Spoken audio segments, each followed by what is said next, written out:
നീ ചാക്കോ സാറിനെ കണ്ടോടാ? കിടപ്പാന്നോ? തീരെ കിടപ്പാന്നോ? ആളറിയാമോ? അതെല്ലാം ചോദിച്ചാ ഇന്ന് കണക്ക് എഴുതിക്കൊണ്ട് വന്നില്ല. നീ ഇപ്പൊ അടി കിട്ടുമെന്ന് ആരുണ്ട്? എനിക്കറിയത്തില്ല വന്നോ ഇല്ലയോ. ഇന്നലെ സ്കൂളിൽ വിട്ടു പോയപ്പോഴേ വൈകുന്നേരം നീ ആ പള്ളിയുടെ ഫ്രണ്ടിൽ പോയി നിൽക്കുന്നോണ്ട് എന്തിനായിരുന്നടാ? എടാ സാർ ഇന്നലെ പറഞ്ഞില്ലേ നാളെ വരുമ്പോ ഫാദറിനെ വിളിച്ചോണ്ട് വരണമെന്ന്. ഇവിടെ പള്ളിയിലെ അച്ഛനെ അല്ലടാ, നമ്മുടെ അച്ഛനെ. നമ്മുടെ അച്ഛൻ പോലും നിന്റെ അച്ഛനെ വിളിച്ചോണ്ട് വരണമെന്നാ പറഞ്ഞത്. അങ്ങനാണോ പറഞ്ഞത്? ഓ ഞാൻ ഓർത്തിത് എന്തോ ഇടപാടാന്ന് കേട്ടോ.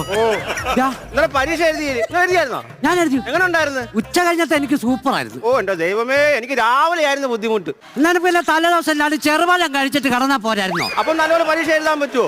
പരീക്ഷയ്ക്കോ? പിന്നെന്താ? ഞാനോർത്ത് ബാത്റൂമിൽ പോകാൻ പാടായിരുന്നു. ഓ ഞാൻ പരീക്ഷയുടെ കാര്യമില്ല നിന്നോട് പറഞ്ഞു. നീ മാർഗം നിന്റെ പേപ്പർ കാണിച്ച്. ഇന്നലെ മാർക്കാണോ? ആ അയ്യോ ഇതെങ്ങനെ ഒപ്പിച്ചടാ നീ? 75-3. ഞാൻ കോപ്പി അടിച്ചതാ. കോപ്പി അടിച്ചോ? എടാ ഞാൻ കോപ്പി അടിക്കാൻ ഞാൻ കെമിസ്ട്രിയുടെ കൊണ്ടുവരുമ്പോ അന്ന് ബയോളജിയുടെ കൊണ്ടുവരുമ്പോ